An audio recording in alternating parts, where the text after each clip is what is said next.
दोस्तों 144 साल बाद आए महाकुंभ में लोग अपना उद्धार करवाने गए थे, पाप कटवाने गए थे, लेकिन क्या से क्या हो गया।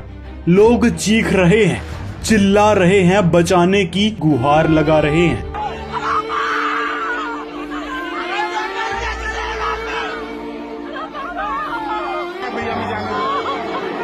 लेकिन ना तो गंगा मैया ने पुकार सुनी, ना ही महादेव ने, ना ही ब्रह्मा विष्णु ने, और ना ही 33 करोड़ देवी देवताओं ने। लोग आस लगाए बैठे थे कि कोई ना कोई देवता हमारी मदद जरूर करेंगे, लेकिन हुआ इसके विपरीत।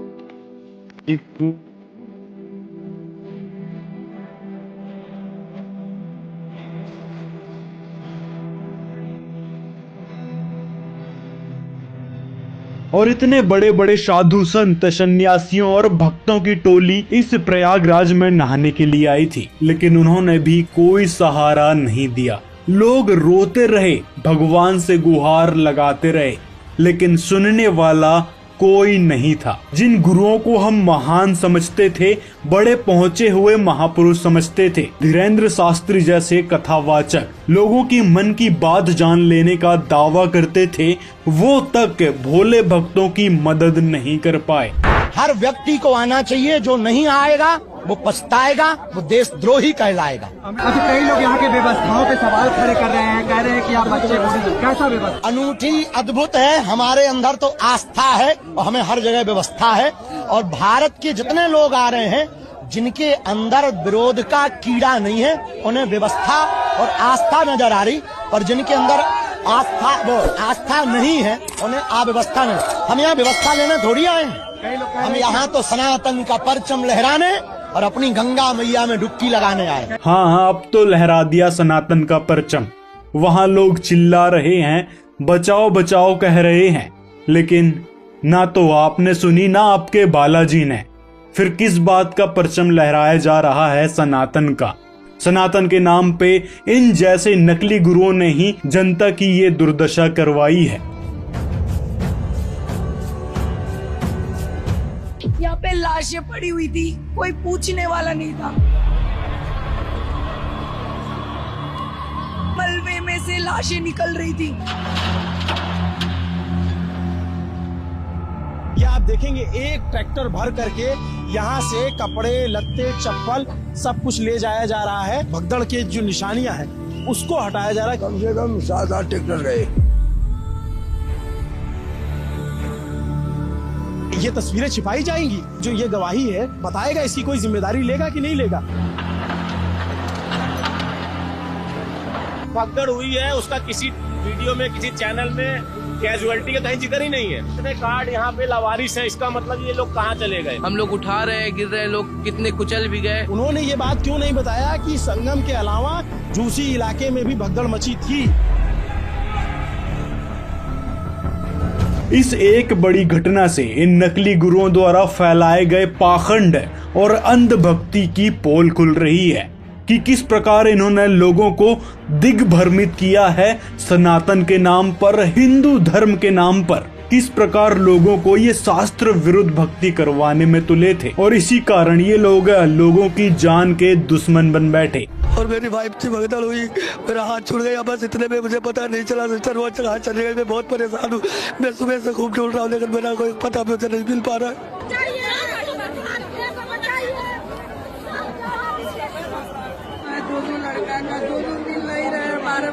भीड़ आ गया, अभी कुछ नहीं, कौन मर गए क्या बोले नहीं अभी तक।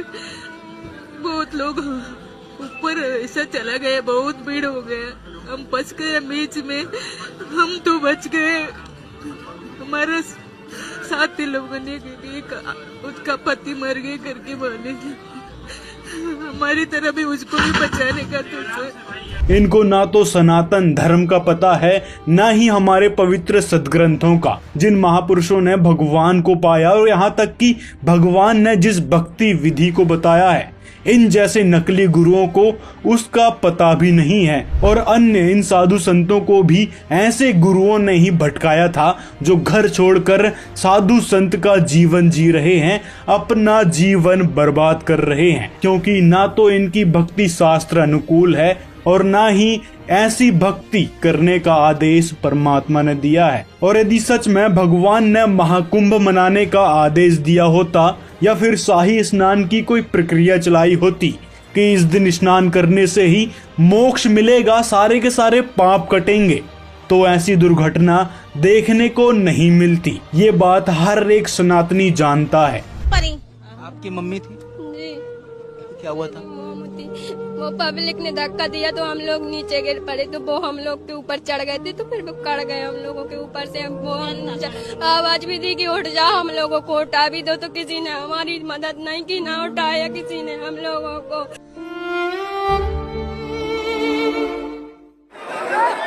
हर तरफ गूंजती चीखें, माँ खत्म हो गया, मेरा माँ खत्म हो गया। तो माँ को गोदी को उठाते हम सोचे हम भी मर जाएंगे।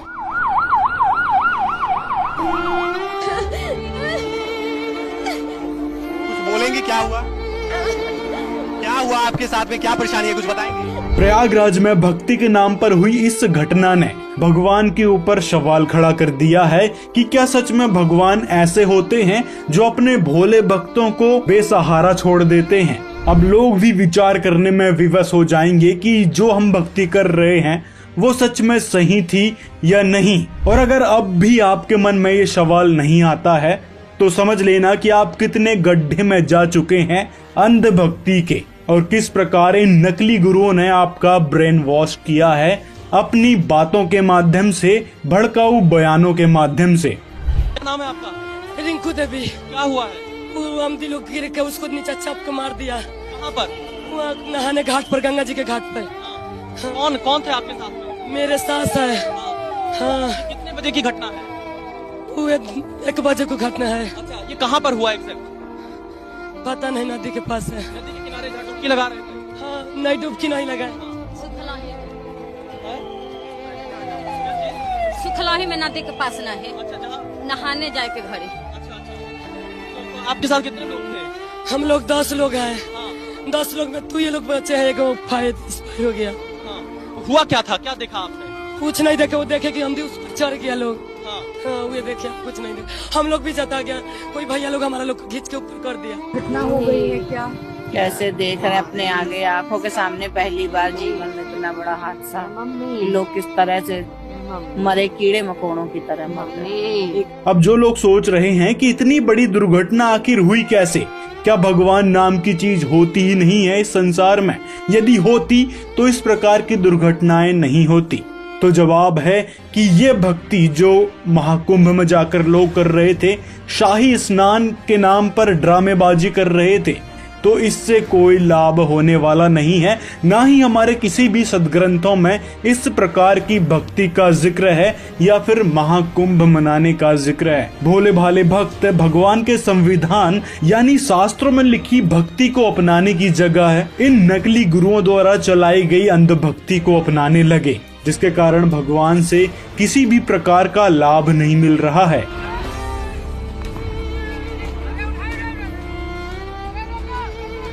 महाकुंभ के मौनी अमावस्या स्नान के दौरान प्रयागराज के संगम तट पर भगदड़ मच गई, जिससे कई श्रद्धालुओं की जानें चली गई और अनेक लोग घायल हुए। यह हादसा उस वक्त हुआ जब संगम तट पर स्नान करने के लिए श्रद्धालुओं की भारी भीड़ जमा हो गई।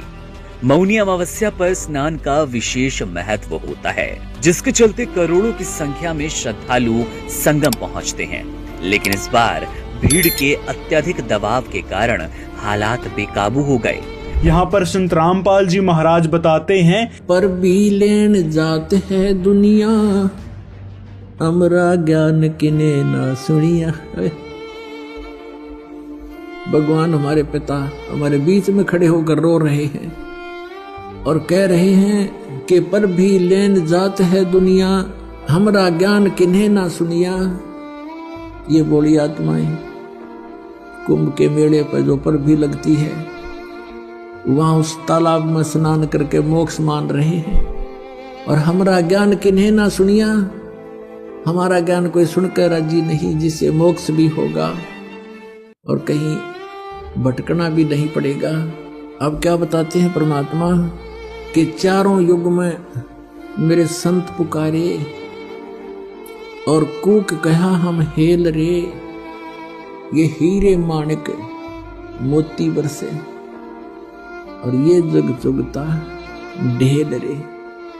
कहती अनजानपने में हमारे इस तत्व ज्ञान को स्वीकार ना करके इस आन उपासना रूपी शास्त्र विधि त्याग का मनमाना आचरण करके ये डले ढो रहे हैं। श्रीमद् भगवत गीता अध्याय नंबर 16 के श्लोक नंबर 23 और 24 में स्पष्ट किया है कि शास्त्र विधि को त्याग कर मनमाना आचरण करते हैं जो व्यक्ति, उनको न तो सुख होता है, न उनकी कोई परम गति होती है और न ही उनको कोई सिद्धि प्राप्त होती, अर्थात यूजलेस। तो दोस्तों आप सभी से निवेदन है, जो चले गए हैं उनको ही देखकर आप अपने जीवन की दिशा बदल सकते हैं। वो लोग बेचारे गए थे अंध भक्ति के तहत अपने जीवन का उद्धार करवाने, लेकिन हुआ इसके विपरीत।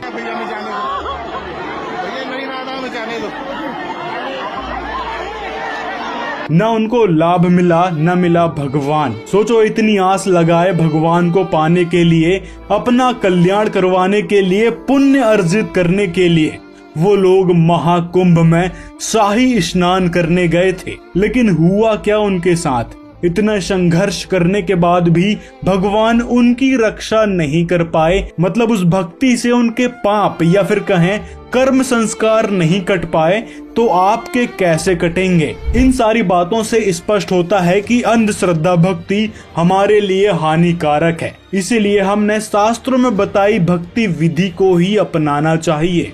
इसीलिए संत रामपाल जी महाराज परमात्मा का संविधान बताते हुए कहते हैं, इस प्रकार की अंधश्रद्धा को त्याग कर अपने शास्त्रों में वर्णित भक्ति करो। जो शास्त्रों के विपरीत इस प्रकार की भक्ति साधना में आरूढ़ हो चुके हैं, उसको तुरंत त्याग देना चाहिए और शत भक्ति संत रामपाल जी से ग्रहण करनी चाहिए पवित्र शास्त्रों के अनुसार, जिससे परमात्मा मिलेगा ही और साथ में वह लाभ मिलेंगे, पाप कर्म कटेंगे, हमारे पिछले जन्म के कर्म संस्कार कटेंगे, जिसके कारण दुख आते हैं, अकाल मृत्यु हो जाती है।